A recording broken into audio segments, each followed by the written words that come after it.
Fiona Bruce hung out to dry BBC over comments about Stanley Johnson.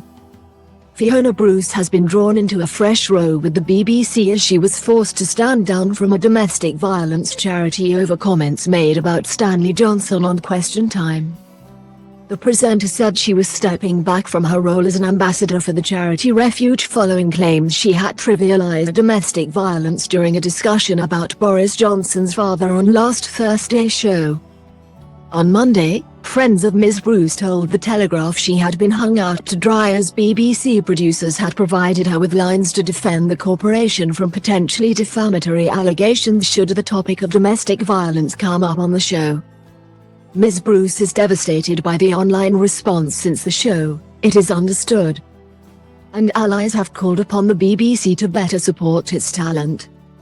The presenter, a long-time women's rights campaigner, faced a fierce backlash on social media after intervening when the father of the former Prime Minister was described as a wife-beater.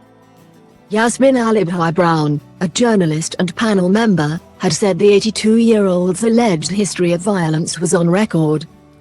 Ms. Bruce, 58, interrupted, telling Ms. Alibhai-Brown and the audience, "I'm not disputing what you're saying. But just so everyone knows what this is referring to, Stanley Johnson's wife spoke to a journalist, Tom Bauer, and she said that Stanley Johnson had broken her nose and that she'd ended up in hospital as a result." Stanley Johnson has not commented publicly on that. Friends of his have said it did happen but it was a one-off. Following the show, public figures including Kate Osborne, the Labour MP, and Farah Nazir, the chief executive of Women's Aid, accused her of downplaying the gravity of domestic violence.